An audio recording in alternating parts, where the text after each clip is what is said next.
Assalamualaikum warahmatullahi wabarakatuh.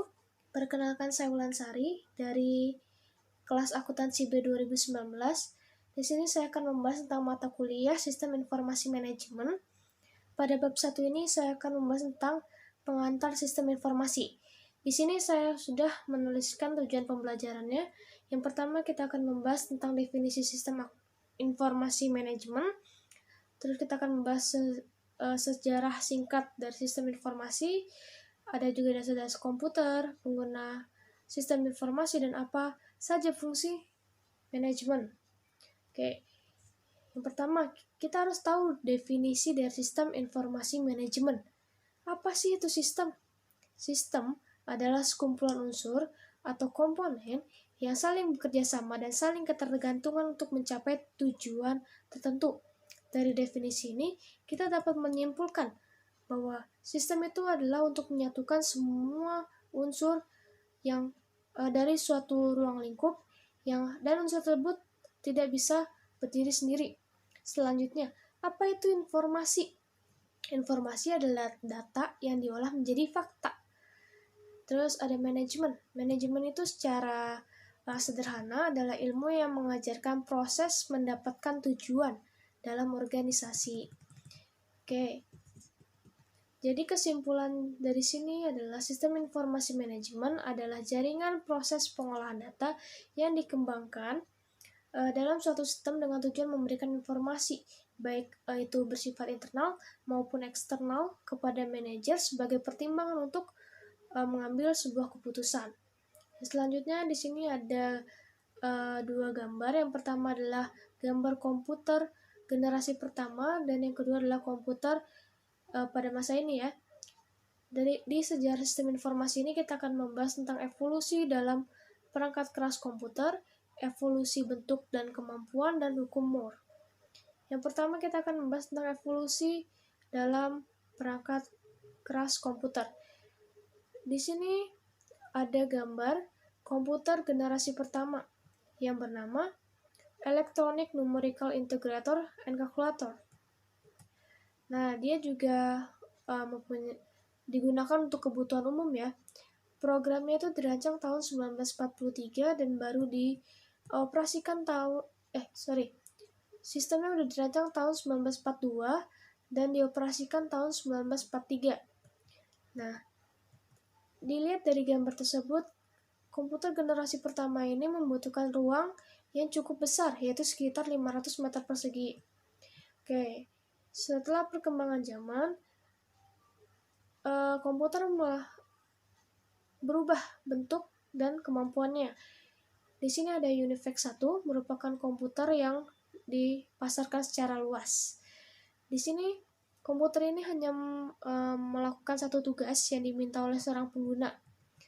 Nah, semakin berkembangnya zaman, komputer juga berkembang. Di sini IBM memperkenalkan produknya yang bernama IBM System 360. Apa sih bedanya? Bedanya IBM ini dapat melaksanakan tugas secara bersamaan yang diminta oleh beberapa pengguna. Karena dia multitasking, makanya harganya mahal dari standar rata-rata harga komputer pada saat itu, sehingga hanya bisa dibeli oleh perusahaan-perusahaan besar saja. Oke, yang selanjutnya kita akan membahas tentang evolusi bentuk dan kemampuan. Dari 3 foto ini kita dapat ketahui bahwa dari waktu ke waktu komputer itu akan mengalami perubahan dalam segi bentuk dan kemampuan. Yang pertama ada mainframe, yang kedua ada mini komputer, dan ada makro komputer. Mainframe itu komputer yang berlokasi terpusat dan umumnya dipakai organisasi besar. Mini komputer, bentuk dan kemampuannya lebih kecil dari mainframe, yang digunakan oleh organisasi yang lebih kecil dan dengan harga yang terjangkau. Terus ada makro komputer. Makro komputer ini adalah komputer yang lebih kecil dari mini komputer yang digunakan oleh perusahaan kecil dan individu. Oke, selanjutnya kita akan membahas hukum Moore. Hukum Moore ini dicetuskan oleh Gordon Moore yang menyatakan bahwa kerapatan penyimpanan sirkuit terintegrasi dari sebuah klip silikon dan meningkat 2 kali lipat setiap tahunnya. Apa sih artinya? Artinya bahwa kekuatan komputer akan meningkat 2 kali lipat setiap 18 bulan dengan mengeluarkan biaya tertentu. Misalnya, Anda mau beli komputer 3 tahun yang akan datang. Artinya 3 tahun itu kan 36 bulan. Artinya 3 kali lipat dari tahun ini. Jadi rumusnya 2 pangkat 3, artinya 8 kali lipat hebatnya dari tahun sekarang, dengan membayar sejumlah uang yang sama di tahun yang akan datang. Selanjutnya membahas tentang pengantar arsitektur komputer. Inti dari sebuah komputer itu adalah prosesor. Prosesor adalah prosesor itu berfungsi sebagai memproses data dan mengontrol sistem yang ada di komputer. Atau kata lainnya, prosesor itu adalah otaknya di komputer. Nah, prosesor ini juga dibantu oleh CPU, RAM, dan storage device. Oke, terus selanjutnya kita akan membahas evolusi di bidang aplikasi komputer. Sistem informasi merupakan suatu sistem virtual yang memungkinkan manajemen mengendalikan operasi sistem, baik fisik maupun perusahaan. Sistem fisik itu apa? Sistem fisik itu seperti sumber daya bahan baku, karyawan, mesin, uang. Sementara sistem virtual itu adalah pendataan. Selanjutnya kita akan membahas tentang pemrosesan transaksi. Nah, pemrosesan transaksi ini adalah sistem yang menjalankan dan mencatat transaksi secara rutin untuk menjalankan bisnis. Sistem berbasis komputer yang pertama disebut sistem pemrosesan data elektronik atau EDP, yang akhir-akhir ini disebut sistem informasi akuntansi. Nah, di sini ada model sistem pemrosesan transaksi.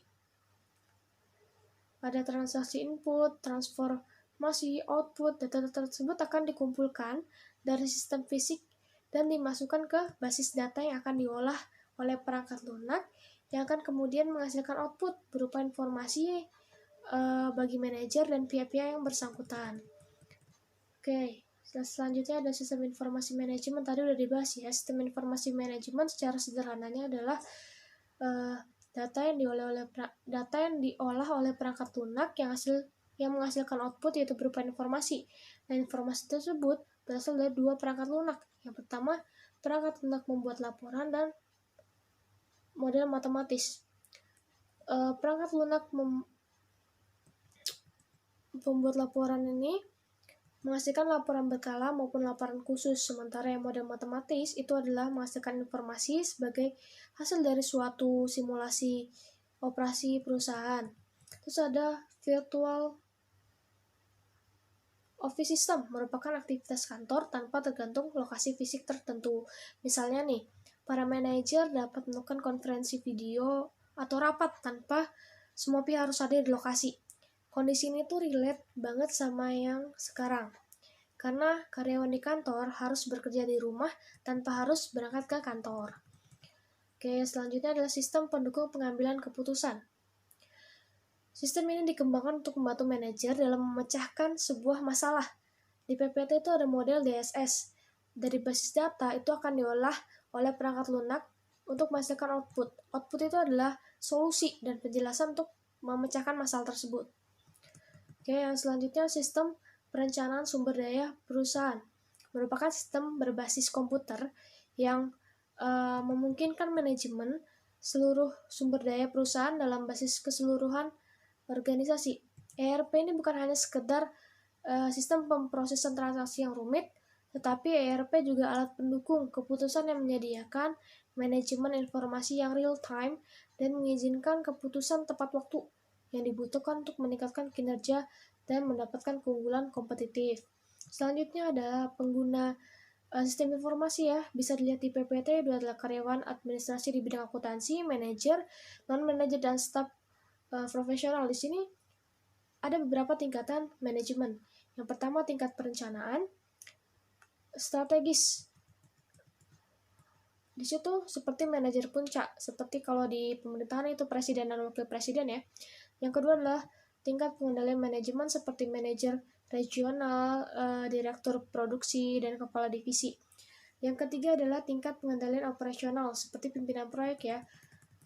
Terus kita ada fungsi dari manajemen, ada 5. Yang pertama, plan, organize, staff, direct, dan control. Yang pertama itu manajer harus merencanakan apa yang akan mereka lakukan. Terus mereka harus mengorganisasi untuk menjalankan rencana. Setelah mengorganisasi, mereka harus mengisi sumber daya yang dibutuhkan. Dengan tersedia sumber daya, mereka harus mengarahkan sumber daya tersebut untuk menjalankan rencana, dan mereka harus juga mengendalikan sumber daya tersebut. Dan yang terakhir, kita akan membahas tentang tahapan perencanaan permasalahan. Adapun tahapan intelijen. Tahapan intelijennya kita harus mencari tahu kondisi seperti apa. Terus ada tahapan perancangan. Kita harus merencanakan rencana yang matang atau tindakan yang matang. Yang ketiga ada aktivitas pemilihan. Kita harus memilih tindakan apa yang akan kita lakukan. Terus aktivitas peninjauan. Kita harus meninjau apa saja tindakan yang kita lakukan di masa lalu. Jadi demikian presentasi yang saya bahas. Semoga kalian semua mengerti. Kurang dan lebihnya mohon maaf. Wassalamualaikum warahmatullahi wabarakatuh.